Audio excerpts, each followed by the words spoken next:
dejo aquí la segunda parte de esa segunda ponencia que tuvimos, hablando sobre el Raja Yoga, y espero os guste tanto como me gustó a mí.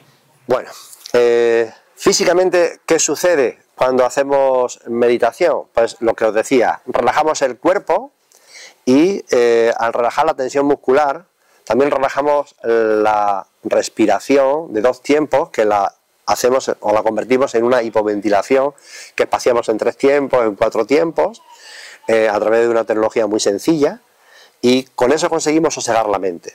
Primero relajamos el cuerpo para relajar la mente, y con el paso del tiempo, una vez que sepamos relajar la mente a voluntad, relajaremos el cuerpo. Un ejercicio que es de doble vía, ¿no? Porque somos seres psicosomáticos. Bien, cuando hacemos respiraciones conscientes somos capaces de descubrir algo, y es que nuestra columna vertebral se mueve al inhalar, también se mueven los puntos de sutura sagital, y cuando meditamos conseguimos incluso masajear nuestro cerebro, algo que yo creía que era una banalidad y una mentira. Pues cuando lo escuchaba decir por boca de algunos conferenciantes cuando estaba iniciándome en esto, por eso es que se ha validado también científicamente y clínicamente. ¿Qué sucede a nivel químico? A nivel químico, yo le cuento a mis alumnos que hay un evangelio apócrifo. Yo soy ateo practicante, pero de todas formas tiro de las religiones porque me gustan mucho, ¿no? Y creo que tienen mucho contenido psicológico, espiritual muy valioso, Y hablo yo desde la experiencia. Aquel que no haya tenido experiencias pues no tiene por qué creerme. Como decía Teo, hay que practicar, hay que vivir para validar aquello que te han dicho, y si no, sencillamente lo apartas, como si fuese una hipótesis pendiente de resolver. Entonces, como os decía, el evangelio apócrifo de Pedro Simeón, Pedro, como sabéis, en la cultura popular, según para los cristianos, es el que custodia las llaves del cielo, tiene las puertas del cielo. Y encima era un picapedrero, encima tenía, lo tenía todo. Bueno, pues Pedro cuenta en su evangelio apócrifo la resurrección de Jesucito, ¿no? Yo siempre digo que, como cuento en clase, que el que medita resucita, y que resucita porque las verdaderas llaves de nuestro cielo son las emociones. Las emociones son unos interruptores que tocan la química de nuestro cuerpo, y eso está medido ya. Se conoce, se sabe que en función de cómo resuene tu emoción, según cómo sientas, así activas según qué actividades hormonales en tu cuerpo. Y coincide, ya nos lo contaba Teo en su charla al principio cuando tuve la suerte de conocerlo, que los centros energéticos de Oriente, esos chakras, ruedas o vórtices energéticos que anidan en nosotros, en nuestros cuerpos espirituales o energéticos, se corresponden con las glándulas endocrinas de nuestro cuerpo. 7 chakras, 7 glándulas endocrinas, todas de vital importancia porque generan hormonas que son claves para mantener la salud del cuerpo. Y la meditación las toca todas, las equilibra, las pone en orden. Por eso meditar nos sirve para conducirnos del caos, del desorden al cosmos, ¿no? A pesar, como siempre os explico en clase, de las maledicencias teogónicas, ¿no? Zeus era un dios maldicente, como le pasa a Jehová en el Antiguo Testamento, eran dioses malditos porque maldecían a la humanidad. De hecho la culpabilizan, y le prodigan toda suerte de maledicencias. Nosotros en clase aprendemos a bendecir para distinguirnos de estos dioses malditos, porque entre otras cosas, aprendiendo a bendecir, a bien hablar, de pensamiento y de sentimiento, de corazón sobre todo, de conducta, pensamiento y sentimiento, uno es capaz de tocar esos interruptores o hacerse dueño de esas llaves que nos conducen a nuestro cielo. A nuestro cielo, que es la salud biológica y psicológica y energética y espiritual. Bien, pero meditar es mucho más, o nos brinda más promesas de bienestar. También nos consigue o nos aporta algo que yo en principio también rechazaba mucho, y es que tenemos una estructura energética que nos circunda. Nosotros somos seres biológicos, pero en realidad estamos generando campos eléctricos y electromagnéticos a nuestro alrededor.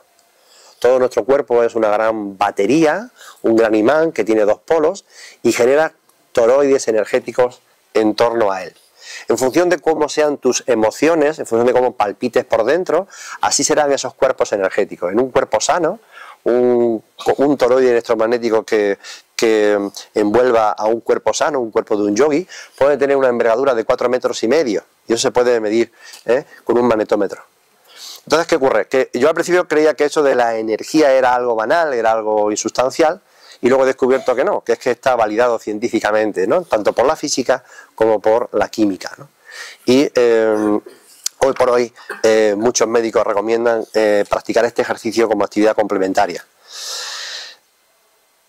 Quien medite 8 horas de un tirón es capaz de modificar su código genético, dicen los médicos, pero quien medita con regularidad 8 semanas hace lo propio, 20 minutos al día.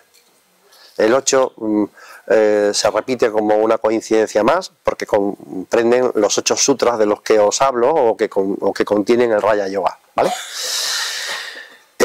Neuroplásticamente, la meditación modifica las frecuencias de ondas que editamos a nivel del cerebro que tenemos entre las orejas, y eso hace que se modifique hasta el sentido de identidad de la persona. Cuando uno modifica su palpitar neuronal, cambia las ondas cerebrales y las ondas del corazón, cambia hasta el sentido de identidad.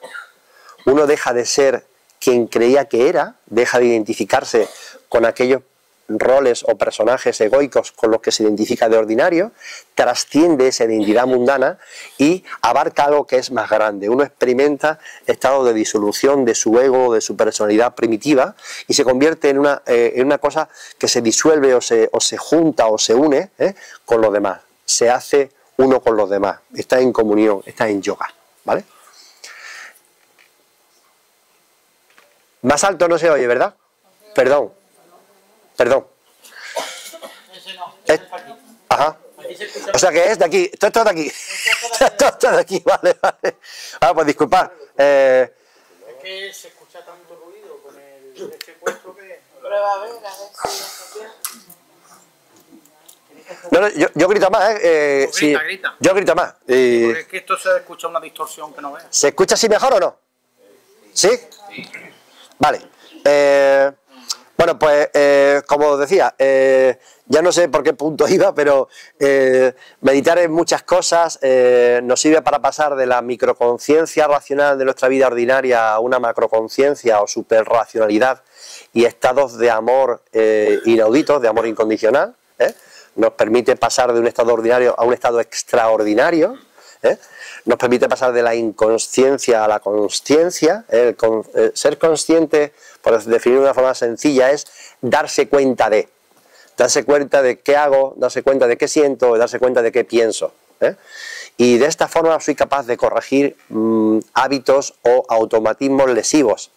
Hace poco me tropezaba en los juzgados de Málaga con una procuradora que tenía ansiedad y me decía que le faltaba el aire cuando tenía según qué compromisos laborales. Pues a veces se sentaba en casa desbordada y lloraba, decía no puedo con esto, ¿no? Que es el batallar de la vida diaria, ¿no? Me acordé yo del dios Krishna asesorando a Arjuna en ese batallar, y le dije, mira, pero ya se sabe cómo puedes corregir este malestar que acusas, es muy fácil. Usa una técnica meditativa que te permitirá relajar esa cardiopatía y esa ansiedad respiratoria para que regules esa tensión que acusas. Y pues, le di 4 instrucciones básicas que cuento en mis clases, y al mes me llamó por teléfono y dice, es verdad, esto funciona. Digo, no me lo digan a mí, esto es algo que está validado, ¿no? El otro día hablaba con una señora que me contaba que vive unos estados de malestar crónico porque siente odio profundo por aquellos que originan tragedias en el mundo y son responsables de las guerras. Concretamente me hablaba de la guerra de Rusia y de la guerra palestino-israelí, y ella me explicaba que odiaba a tanta gente, que ese odio se había convertido en un automatismo, y que de cuando en cuando recobraba ese estado emocional lloraba profundamente, lloraba incontroladamente, y no solo lloraba sino que a veces desfallecía, se mareaba, ¿no? Entonces le expliqué que ese estado que ella estaba acusando era responsabilidad únicamente de ella. Porque ella estaba avivando un sentimiento que es autodestructor. El Vivekananda explicaba en su Raya Yoga que el cuerpo es pensamiento y sentimiento cristalizado, somatizado, y que buena parte de nuestras enfermedades son fruto de ese desequilibrio. Bien, yo le preguntaba a ella, dime a una sola persona a la que beneficie tu odio. Y ella, que es una persona muy inteligente porque ha escrito libros y es muy leída y tiene cursos de psicología, y me decía, pues a nadie. Pues deja de odiar. ¿Y eso cómo se hace? ¿Cuánto tiempo llevas odiando? Pues llevo odiando 2 años y pico contados, ¿no? Y estoy experimentando este sentimiento cada vez con mayor intensidad. Digo, pues eres presa de tu odio, eres esclava de tu odio. Tu odio mental te está destrozando la vida. Ese resentimiento que estás acusando está desorbitando el cortisol que tenemos en el tercer centro energético chakra, en las glándulas suprarrenales, y ese desequilibrio químico impide que descanses de noche, porque el cortisol en sangre impide que de noche durmamos bien, porque la melatonina que se segrega de la glándula pineal es antagonista del cortisol. Y cuando el cortisol domina en sangre, la melatonina no sale a pasear. Y si no sale a pasear por nuestro torrente sanguíneo, no descansamos bien de noche. Si no descansamos bien de noche, no tenemos un buen día. Y si no tenemos un buen día, no volvemos a descansar bien a la noche siguiente. Y eso se convierte en un círculo vicioso que entraña disfunción y falta de salud. Porque durante la noche, si otras glándulas endocrinas generan sus hormonas que favorecen la recreación de toda nuestra anatomía y la reconstrucción de las células dañadas, pues resulta que no se repara el cuerpo y el cuerpo enferma. La meditación restablece ese desequilibrio emocional y en consecuencia químico y en consecuencia biológico y por supuesto psicológico. Todo esto se sabe desde hace miles de años. En la noche de los tiempos decían que los yogis meditaban, aunque se pusiese por escrito en el siglo III después de Cristo y se sistematizase a través del siglo II después de Cristo con Patanjali, ¿no? Que se cree que era una suerte de seudónimo, ¿no? Como 10 minutos me cuentan los jefes que nos quedan. Si queréis, corto el rollo y si os apetece hacerme alguna pregunta, por si algo os interesa, alguna pregunta que sea fácil, porque yo tengo que saber responderla, y pues me decís, ¿no? Y ¿os apetece hacer alguna pregunta a alguien? Y tiene que subir la voz. Vaya. Vaya, lo siento.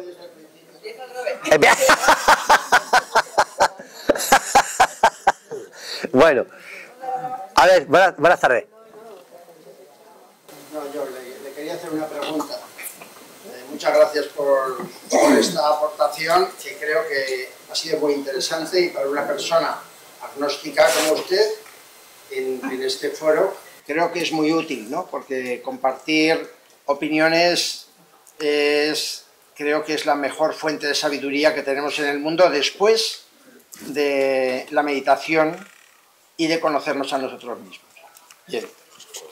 Yo lo que quería preguntarle es si ha oído hablar del concepto de la oración contemplativa, que un gran meditador y conocido en el entorno de la meditación, como es el sacerdote Pablo Dors, lo equipara a la meditación.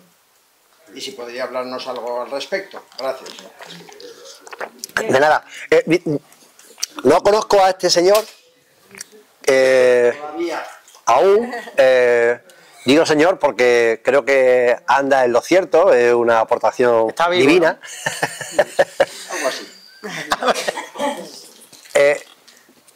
La oración es muy importante. Orar es construir frases. Y yo creo que os he referido que a mis alumnos les enseño a bien decir, a bien hablar, de comportamiento, de sentimiento y de pensamiento. Y una de las cosas que explico en clase es cómo se bendice, cómo se ora, cómo se construyen oraciones benditas. Yo le refiero siempre la historia de un personaje, de una señora que conocí, que yo la tildé como Doña Carmen Bendita, se llamaba Carmen como mi abuela, y era una señora bendita, porque bendecía, porque nunca hablaba mal de nadie. Ella en sus oraciones, en sus pláticas, siempre hablaba bien de todo el mundo. Y yo no me lo creí cuando la conocí en principio. Era una persona que tenía una salud de hierro, muy longeva y muy lúcida. Y como le digo, en esos ejercicios de meditación contemplativa que yo explico en clase, explico cómo construir frases benditas, oraciones benditas. Como bien os decía al principio, meditar no es pensar, no es dejar que la mente esté haciendo ejercicios de razonamiento continuo, de asociar ideas de forma incesante y permanente, sino que consiste en fijar la atención en un punto fijo. Y cuando uno construye una frase bendita y la repite, la reitera, pues está centrando su atención en algo, en un dictamen que es saludable, tanto para él como para quien recibe la bendición, pero en primera instancia para el que la edita. Porque el que edita bendiciones está escupiendo, mejor dicho, está aflorando de sí belleza, está aflorando perfume, está editando lo mejor de uno, sin necesidad de que haya excusa afuera, ¿vale?, que se la suscite. Yo estoy editando lo mejor de mí porque sí. Y en ese quehacer bendito de oraciones reiterativas, yo estoy practicando lo que es la meditación contemplativa, que se conoce también, ¿no? Entonces, ¿qué ocurre? Ocurre que el Vaticano, a través de dos de sus papas, han demonizado la meditación. Lo hizo Ratzinger y lo hizo Juan Pablo II. Juan Pablo II al menos reconoció la bonanza de este ejercicio físico y mental como terapéutico, como saludable. Ratzinger fue más tajante y dijo que esto era un ejercicio diabólico, y no lo recomendó a sus fieles. ¿Y por qué fue? Porque ha habido sacerdotes cristianos que están acercándose a las bonanzas de la meditación.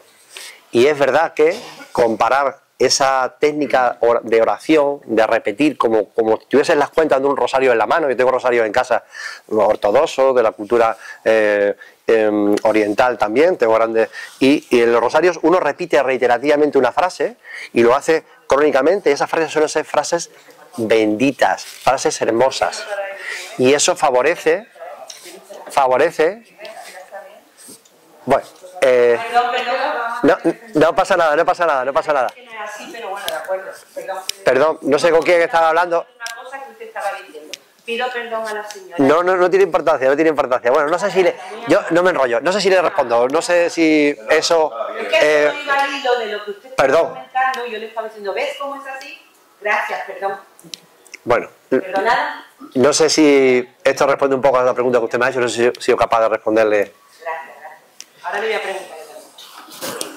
Bueno, lo que ha estado exponiendo en este momento, entiendo que es una actividad que es receptiva, es de comprensión, en la que no estamos emitiendo activamente ninguna información, sino simplemente lo que estamos haciendo es una observación. No he querido decir eso. A ver, o sea, hay personas que me dicen, meditar es dejar la mente en blanco. Yo les digo, no. Había un programa en televisión que era blanco sobre negro, era un programa de escritura, y en ese programa se enfatizaba el hecho de que el escritor, carente de esa musa inspiradora, se enfrentaba ante el folio en blanco como si el folio fuese su mente, carente de ideas, que sobreescribir, que impresionar sobre negro en ese papel blanco. Pero la actitud del escritor pendiente de que llegue su musa para inspirarle es la actitud del observador meditativo, el que está en trance de observar qué nace en su mente para ver qué acontece allí.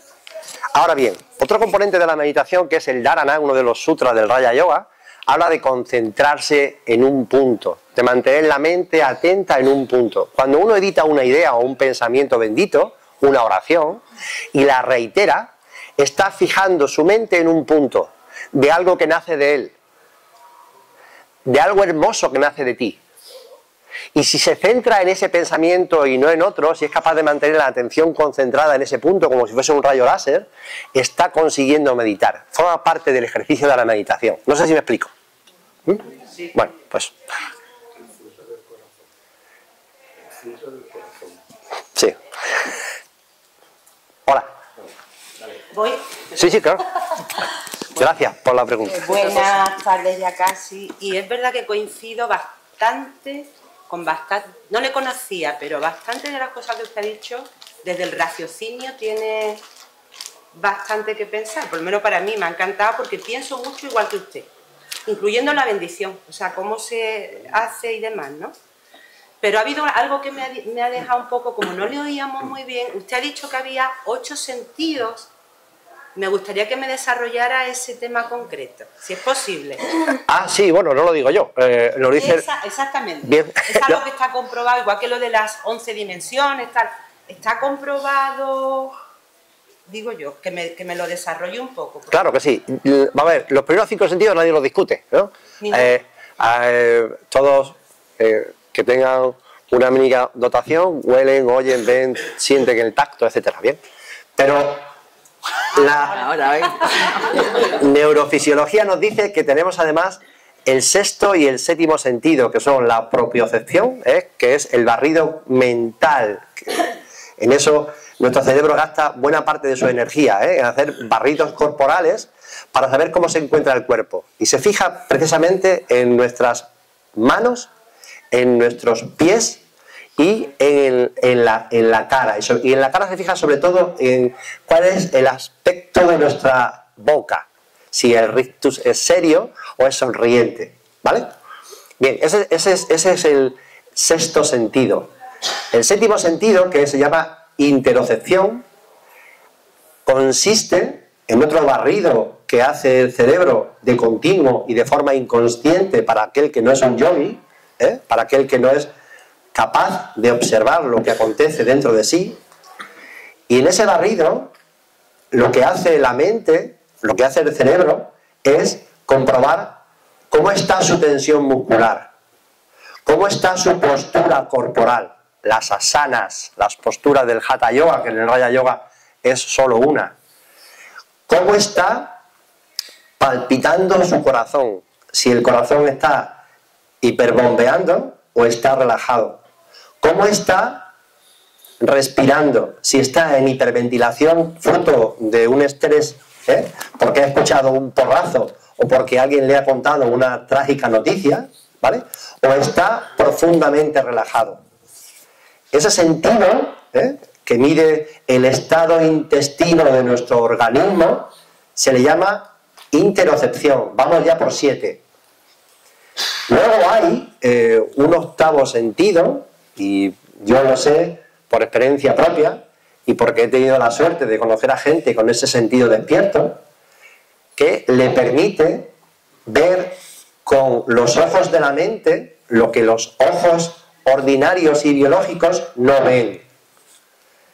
Eso quiere decir que hay un químico que lo explica muy bien y dice que si nosotros pudiésemos contemplar dentro del espectro de las ondas electromagnéticas las ondas de radio, podríamos ver en la distancia lo que ocurre fuera del campo de acción visual de un ser común y corriente. Yo he conocido gente que tiene esa facultad, pero si tuviésemos la facultad de contemplar el otro extremo del espectro del rango de ondas electromagnéticas, podríamos ver a través de nuestros cuerpos, podríamos ver más allá de lo que un vidente normal contempla. Lo mismo ocurre con el resto de sentidos biológicos, los otros 5, que también son sentidos que se pueden percibir a través de la mente. Y a eso le llamo yo el octavo sentido. 8 sutras, 8 sentidos. Gracias. A usted. Gracias.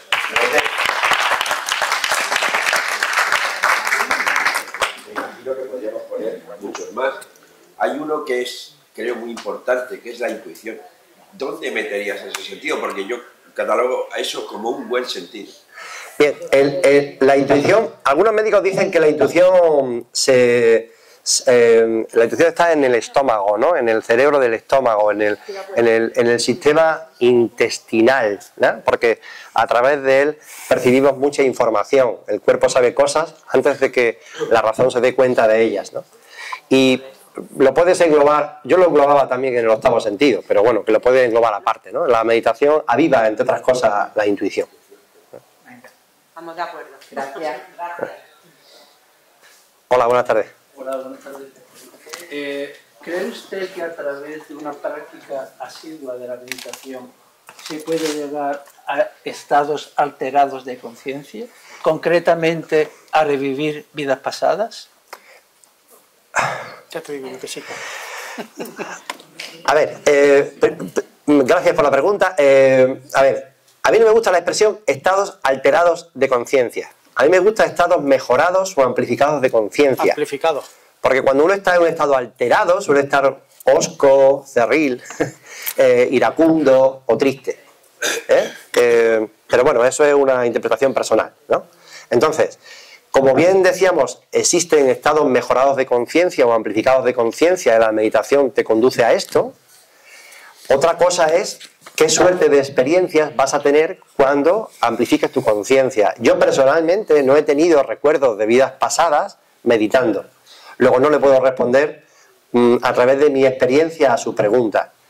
Ahora bien, que alguien pueda conectar con experiencias de vidas pasadas puede ser. No he tenido la suerte de conocerlo a través de esta vía. Sí que he conocido gente que es consciente de vidas precedentes, y confío plenamente en sus testimonios, pero no han llegado a esa vía a través de la meditación.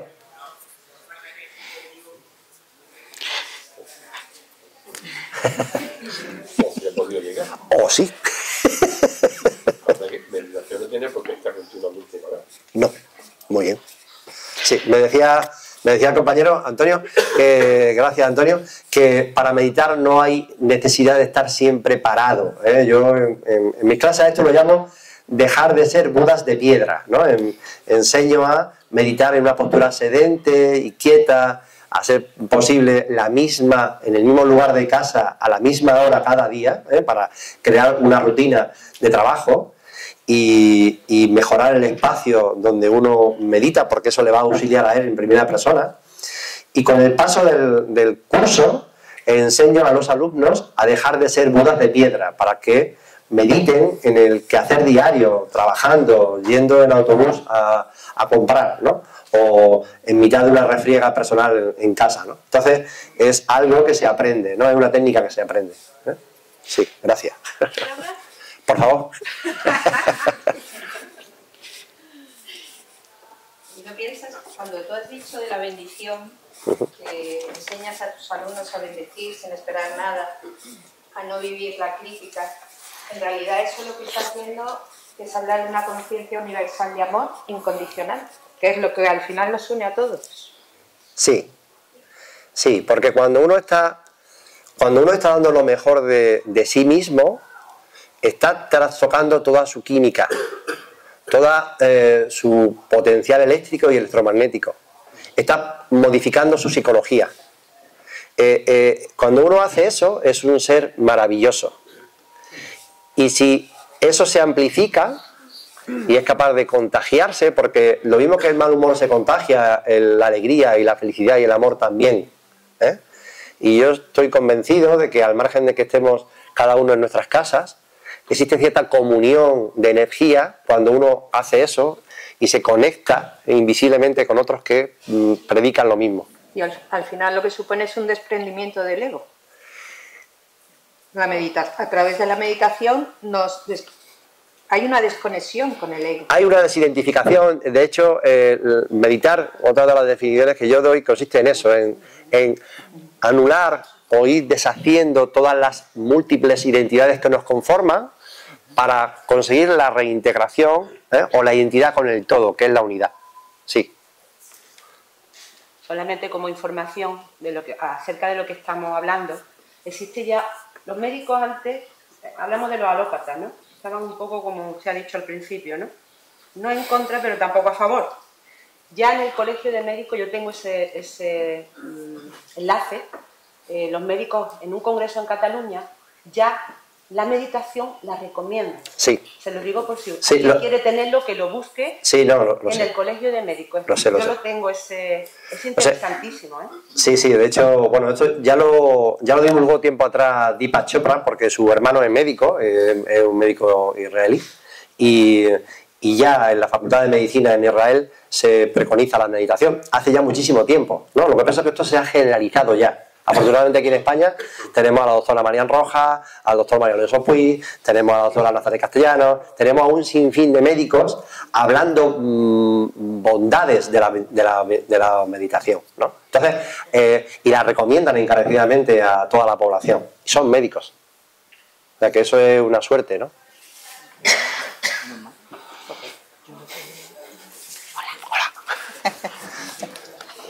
Bueno, si queréis, Javier ha dejado ahí fuera unos panfletillos, ¿no? Si queréis información de todo lo que él está hablando, de todo lo que él maravillosamente hace, pues ahí fuera están los panfletillos para poder contactar con él y que os informe de todo lo que hace, ¿no? Sí, muchas gracias. De nada, a ti. Gracias a ti por haber estado. Gracias. Hasta aquí el vídeo de hoy. Os dejo en la caja de comentarios las diferentes direcciones en las que os podéis poner en contacto conmigo. Y como siempre os digo, gracias por escuchar.